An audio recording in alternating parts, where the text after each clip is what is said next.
Le 9 mars, à l'appel de cette organisation syndicale, plus de 500 000 manifestants ont défilé en France pour exiger le retrait du projet de loi travail. À Grenoble, nous étions très nombreux, étudiants, lycéens, à manifester. Je tiens à saluer la présence des travailleurs sans papier, qui ne veulent plus vivre cachés, qui sont toujours fidèles au rendez-vous de lutte. Ils savent, eux, ce que ça veut dire travailler sans la protection du Code du travail. Le projet de loi est une arme contre le Code du travail. Il diminue le droit des salariés, il augmente la précarité des jeunes, la précarité des femmes. L'inversion de la hiérarchie des normes, c'est l'affaiblissement du Code du travail et des conventions collectives, au profit des rapports de force locaux. Et on sait très bien que le rapport de force local, c'est souvent en faveur du patronat. Mise en cause du temps de travail, mise en cause du temps de repos, facilitation des licenciements, affaiblissement de la médecine de travail. C'est toute une conception de la vie qui est mise à mal. Face à cette nouvelle attaque orchestrée par le gouvernement et soutenue par le patronat, nous sommes des milliers et des milliers à dire non. Trop c'est trop, ras-le-bol, envie d'avenir, assez la précarité. Nous rejetons cette réforme qui veut détruire les garanties collectives et imposer plus de flexibilité, de précarité, de misère. Nous refusons de subir une modernisation qui est en fait un retour vers le passé. Nous revendiquons des droits nouveaux pour sécuriser les parcours professionnels, pour donner aux jeunes un avenir digne de ce nom. Casser le Code du travail ne fera pas reculer le chômage, n'améliorera pas nos vies, ne nous donnera pas un avenir. Ce qu'il nous faut, c'est un changement de politique économique et sociale qui répondent à nos besoins, qui répondent aux besoins de la population. Les annonces faites par le gouvernement ne répondent en rien à ces attentes. Les aménagements annoncés ne changent rien à la philosophie générale du projet. Cela ne répond pas à nos aspirations, à ce qui a été exprimé ces dernières semaines. C'est pourquoi nous avons décidé de poursuivre l'action. On vaut mieux que ça, dit un collectif, avec un gros écho. Bien sûr que ce mot d'ordre a un gros écho, parce qu'on vaut mieux que ça, effectivement. C'est pourquoi nous luttons tous ensemble, pour dire haut et fort notre volonté d'avoir une vie vivable, pour exiger le retrait du projet de loi, pour demander une autre politique qui soit au service de la population. Merci.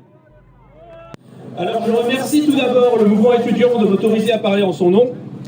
Je suis jeune précaire et ex-étudiant et j'ai participé à l'Assemblée Générale et j'ai été mandaté par elle pour représenter ses positions. Donc nous, jeunes précaires étudiants, nous ne sommes pas dupes des intentions du gouvernement Valls qui, par sa modification du projet de loi, a simplement voulu brouiller les pistes et rendu plus difficile le travail de pédagogie des opposants au projet de loi. Et aussi donner un prétexte aux organisations syndicales qui participent à la destruction du Code du travail pour sortir de la contestation comme elle l'a fait contre les lois extrêmes Rebsamen, Macron et la loi compétitivité de 2013. La modification est aussi une poudre pour exfiltrer les mesures les plus choquantes et garder la colonne vertébrale de cette loi. Les licenciements économiques pourront toujours être appréciés au niveau national et pas au niveau du groupe des multinationales qui pourront mettre en faillite délibérément leur filière nationale alors qu'elles sont en bonne santé économique. La médecine du travail est toujours remise en question avec la suppression pour la plupart des travailleurs d'un suivi médical périodique tous les 2 ans et d'une visite à l'embauche. Les heures supplémentaires verront toujours, si un accord d'entreprise, et on sait que l'accord d'entreprise est en faveur du patronat, car le rapport de force est moins fort que pour les accords de branche, les heures supplémentaires pourront toujours être divisées par 5, 50% contre 10%. La hiérarchie des normes est toujours remise en question. Les forfaits jours pourront être institués par accord collectif, c'est-à-dire l'annualisation du temps de travail, que les 35 heures seront diluées sur l'année, la modulation du temps de travail, également avec les accords compétitivité emploi qui seront étendus à toute l'activité. Le Code du travail, ces accords d'entreprise servent à faire du chantage à l'emploi face aux syndicalistes et aux travailleurs qui ne veulent pas perdre leurs droits fondamentaux, en échange du maintien de certains emplois, détruire leurs droits, vider de leur contenu les conventions collectives. Le Code a été admis depuis longtemps par les lois Rebsamen, Macron, etc. Depuis 2001, la version de la hiérarchie des normes, un accord d'entreprise et un accord de branche a été inversé depuis la loi Fillon de 2004. Donc il est urgent de réfléchir tous ensemble sur cette politique qui dure depuis des dizaines d'années, de ne pas s'en tenir au retrait du projet de loi, réfléchir sur les politiques de licenciement et demander à cesser la casse pour les jeunes, pour les précaires qui vont se retrouver sur le marché de l'emploi avec des conventions collectives abîmées et des salaires moins élevés, des semaines désastreuses. Bien sûr, avec la complicité aussi de la Commission européenne qui a impulsé toutes ces politiques depuis longtemps. Donc nous demandons l'arrêt de ces politiques et le retrait du projet de loi. Merci. Merci. Alors moi je m'appelle Zayon, je suis étudiante et jeune travailleuse. Et du coup je voulais parler, pas forcément revenir sur des points de loi très précis et des personnes qui le font beaucoup mieux que moi. J'aimerais parler d'un sujet qui me touche carrément. Et en fait c'est les personnes qui sont directement, frontalement touchées par cette loi. C'est les personnes les plus précaires, les chômeurs, les chômeuses, les travailleurs, les travailleuses, les étudiantes. Et c'est notamment les femmes en fait. Parce que cette loi, elle est profondément antiféministe. Quand on voit que les militants sont occupés pour 98% par des femmes, par des étudiantes, qu'on nous demande toujours plus de flexibilité, mais que 80% des tâches ménagères et domestiques sont toujours effectuées par des femmes, on ne peut pas accepter ça en fait. Les accords de branche, quand on parle des accords de branche maintenant qui vont substituer aux accords de loi, dans les TPE, les PME, les branches majoritairement occupées par les femmes et sous-représentées par les syndicats, c'est totalement antidémocratique. Et en fait, ça revient sur des années de lutte féministe. Les négociations sur l'égalité, pareil, ça va être non plus annuel, mais triannuel. Donc, l'égalité, entre parenthèses, on s'en fout, quoi, on en parlera dans 10 ans. Pour la médecine du travail, le suivi des femmes enceintes, le harcèlement et le sexisme au travail, en fait, sont condamnés avec cette loi au silence. Et c'est dans une position mortifère pour toutes ces femmes-là qui seront harcelées au travail. De plus, les secteurs à risque, qu'on définit comme à risque, c'est défini par quoi? C'est les secteurs traditionnellement masculins. Mais une caissière porte jusqu'à 15 tonnes de marchandises par an. Est-ce que c'est pas un secteur à risque? Sur les licenciements vont être facilités grâce à cette loi. Notamment, ça va être la porte ouverte aux licenciements sexistes, racistes, homophobes et transphobes de toutes les personnes qui sont minoritaires et qui sont directement visées par toutes les oppressions du système et qui seront beaucoup plus facilement licenciées. Enfin, je voudrais seulement rappeler à Madame El Khomri qu'à travail égal, les femmes gagnent toujours un quart de moins que leurs homologues masculins. Alors en fait, oui, c'est inacceptable de mépriser à ce point-là la classe des travailleurs, des étudiants, des chômeurs, mais moi j'ai vraiment un haut le cœur en écoutant El Khomri défendre bec et ongle sa loi, alors en se disant une femme de gauche. Et en fait, elle revient sur des années de lutte féministe qui ont fait qu'elle-même puisse prendre la parole. Et en fait, c'est un coup de poignard dans le dos de nos luttes. Dans le dos de nos camarades. Alors aujourd'hui, on est là contre la loi travail, contre la destruction de nos droits, pour affirmer nos luttes et notre présence dans la rue. Et moi je dis qu'on est féministe tant qu'il le faudra, et féministe contre le patronat. Bonjour, merci de me donner la parole. Aujourd'hui, je ne m'étendrai pas sur le fond de cette loi. Effectivement, comme l'a dit la camarade, il y a des gens qui font beaucoup mieux que nous et on en a déjà parlé pendant des heures. Aujourd'hui, non, je m'étendrai sur le mouvement de la jeunesse qu'on voit aussi aujourd'hui. Parce que oui, on a cru nous endormir pendant 10 ans depuis les CPE. Ils ont cru qu'on n'était que des lycéens, des étudiants qui n'étaient capables que de regarder nos smartphones. Regardez combien il y a de jeunes aujourd'hui, combien il y a de drapeaux représentant la jeunesse, combien il y a de personnes qui sortent de leur fac, de leur lycée, et pas que ça, qui sortent de leur travail. Parce que oui, aujourd'hui, la jeunesse n'est plus synonyme d'éducation. Aujourd'hui, la jeunesse est malheureusement synonyme de travail. Et c'est pour ça qu'on se mobilise aujourd'hui. Parce que cette loi nous impacte soit dans notre avenir, soit demain avec nos camarades travailleurs. Aujourd'hui, nous mobilisons pour notre avenir. Le 9, on était des milliers. Aujourd'hui, pareil, dans toute la France, ici à Grenoble.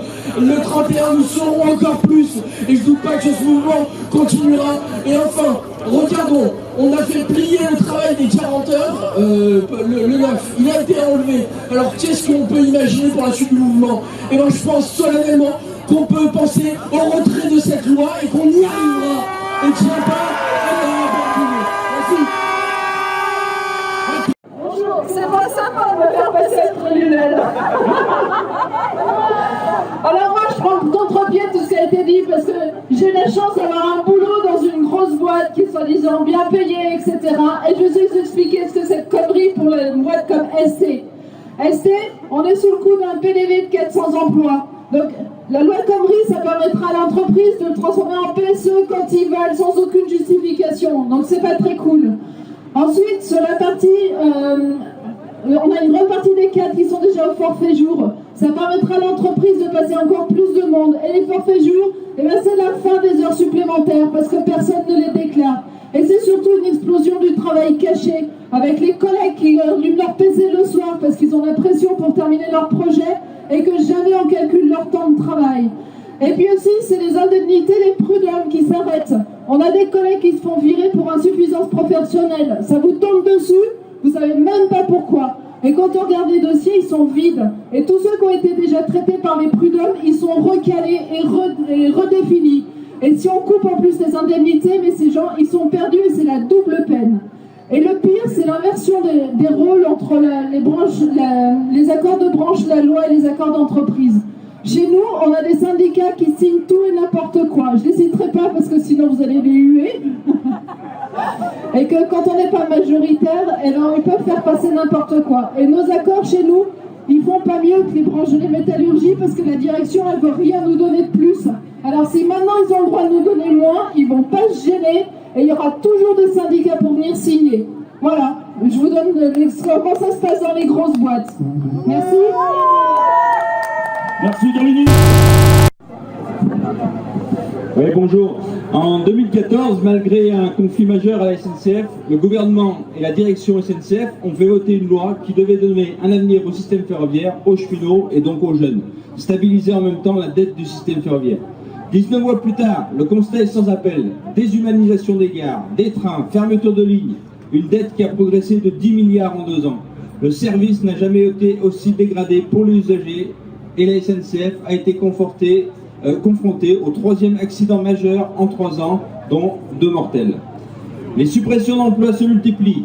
Ce sont plus de 20 000 postes de cheminots qui ont été supprimés depuis 2004.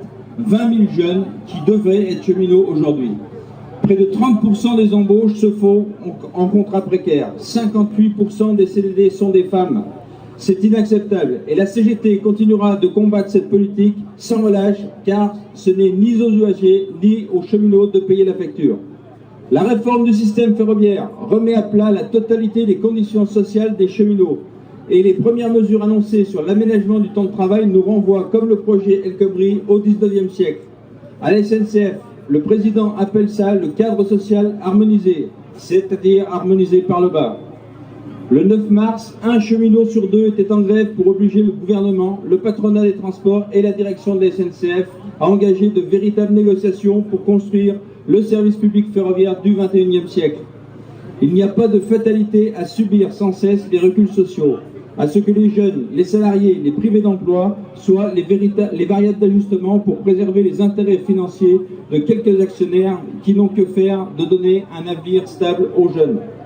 Si le gouvernement et la direction de la SNCF n'entendent pas le coup de semonce annoncé par les cheminots le 9 mars, ils exposent le pays à un nouveau conflit d'envergure. Et la CGT est prête, avec les cheminots, à durcir le ton. Il n'y a pas de coïncidence quand le gouvernement s'attaque en même temps aux cheminots, aux autres salariés, car la philosophie libérale d'un gouvernement à la botte de la finance qu'il prétendait mettre à terre est la même. Les protections sociales accordées aux salariés seraient la cause du chômage. Celles accordées aux cheminots ne permettraient pas à la SNCF d'être compétitive sur un marché ferroviaire ouvert à la concurrence. Des salariés low cost, un service public low cost, la CGT n'en veut pas. Notre pays a besoin d'un droit du travail protecteur pour les salariés. Il a besoin de maintenir et développer les services publics garants de la cohésion sociale et de l'égalité entre tous les citoyens. L'évasion fiscale fait perdre à la France entre 40 et 60 milliards d'euros chaque année, soit presque le budget de l'éducation nationale. Il y a donc de l'argent pour les services publics et aucun étudiant ne devrait être obligé de travailler pour payer ses études. La meilleure arme pour les politiques et le patronat pour instaurer la régression sociale a toujours été la division.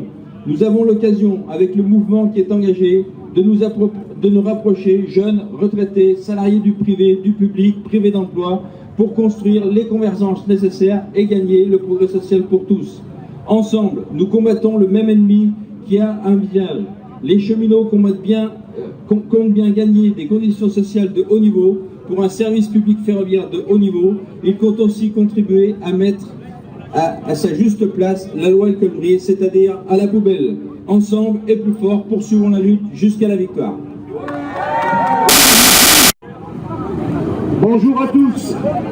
Nous sommes de nouveau des milliers aujourd'hui devant la préfecture à la suite de la mobilisation du 9 mars qui a été un véritable succès et qui en a d'ailleurs étonné plus d'un. Malgré les centaines de milliers de manifestants, de salariés, de jeunes dans la rue, force est de constater que le gouvernement n'a pas entendu. Au contraire, il voudrait aujourd'hui apporter quelques aménagements, certainement pour avoir l'accord de certains, qui étaient quelques dizaines le 12 mars dans la rue, paraît-il.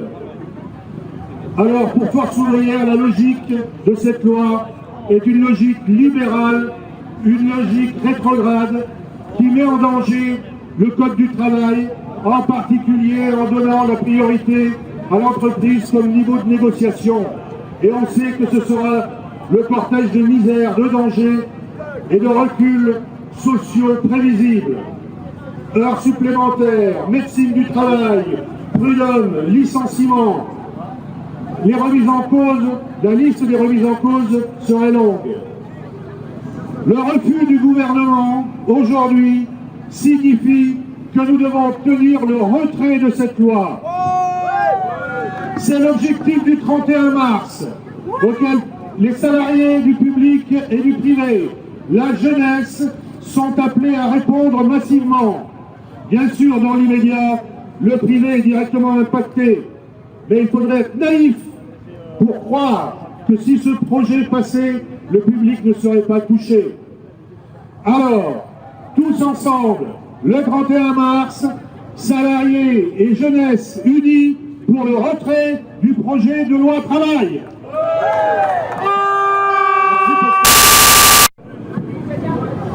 Bonjour à toutes et à toutes, je m'appelle Sandrine, je suis factrice et j'interviens au nom de Solidaires Isère. On ne reviendra pas sur la nécessité de se mobiliser par la grève et les manifestations le 24 et le 31 mars, nos camarades l'ont dit. On veut profiter de ce temps de parole pour amener ici 2 points. Le premier point, le 9 mars a été un formidable élan pour notre mobilisation commune. Quelques jours après, le gouvernement a fait des annonces de soi-disant recul. Il les avait déjà prévus. Ils ne concernent pas l'essentiel. Ne soyons surtout pas dupes, ne nous laissons pas berner. Le pouvoir de l'axe PS-MEDEF a peur d'une vaste mobilisation populaire. Sinon, il ne tenterait pas aujourd'hui de diviser les syndicats et les salariés ou les étudiants par des effets d'annonce et des mesurettes. Cependant, ils n'ont pas joué toutes leurs cartes. Dès le 9 mars, dans plusieurs villes, la police a attaqué les cortèges et les manifestants. À Asnières, dans le 92, la police, appelée par la direction ou par la poste, a tenté d'intimider les facteurs et factrices en lutte pendant leur assemblée générale et d'expulser du bureau les étudiants qui se sont joints à elle et à eux. C'est parce que les travailleurs et les étudiants sont restés solidaires qu'ils ont fait reculer la police. Et la G a continué. Dans les jours à venir, par les médias, par la police, ils vont continuer à tenter de nous diviser, de nous décrédibiliser, de nous intimider, de bloquer la construction du mouvement. Ils utiliseront l'état d'urgence comme prétexte. C'est bon signe! Ils nous craignent! Mais il faudra qu'on y résiste ensemble, qu'on mette en place la solidarité avec les victimes de la répression policière et juridique. Et le deuxième point, si c'est bien la grève générale reconductible qu'il faut construire, si les AG sont nécessaires partout, dans les boîtes, les secteurs, les services, les entreprises, Solidaires Isère appelle l'ensemble des Grenobloises et des Grenoblois à ce que ce mouvement se construise aussi dans les quartiers, en ville et dans les villages du département. Les étudiants mettent leur fac en mouvement. Les syndicats à la base commencent à parler de reconductible. Il est important que dès à présent, les associations, les réseaux de la société civile entrent en action, que des collectifs se construisent. Il faut que la colère, mais aussi l'envie du progrès fleurissent partout, sans se reposer ni sur les dynamiques dans les boîtes, ni uniquement sur le campus. Il faut la convergence des luttes contre toutes les régressions sociales. À nous nous de porter nos colères, nos couleurs, nos revendications et nos espoirs partout en ville, partout, tout court.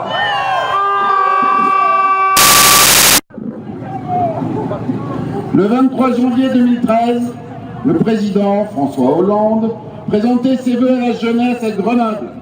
J'ai fait de la jeunesse la priorité du quinquennat, car aider la jeunesse, c'est donner un horizon à toute la France, à toute la société. Ce 17 mars, le SNES-FSU et le SNES-SUP-FSU appellent à la grève pour l'avenir de la jeunesse et le retrait du projet de loi de travail. Et pour le SNES académique, pour le retrait de la réforme collège. Depuis plus d'un an, la FSU avec d'autres organisations syndicales lutte contre la réforme du collège. Dans le prolongement des réformes précédentes combattues par la FSU et qui ont fait baisser le niveau des élèves, elle n'améliorera en rien les conditions de travail des personnels et les conditions d'études des élèves. Cette réforme doit être abrogée. Prétendant lutter contre l'insécurité par des lois liberticides, le gouvernement organise l'insécurité sociale et économique par la loi de travail. C'est la précarité généralisée qu'il veut imposer à la jeunesse. Par l'inversion de la hiérarchie des normes, c'est tout le code du travail qui fait exploser pour le plus grand plaisir de la droite, de l'extrême droite et du grand patronat. Et avec l'aide de la machine médiatique aux ordres de la bourgeoisie. Ce projet de loi doit être retiré. La FSU soutient et participe aux actions du 24 mars. Elle appelle à faire du 31 mars un mouvement de mobilisation massive par la grève et par la manifestation.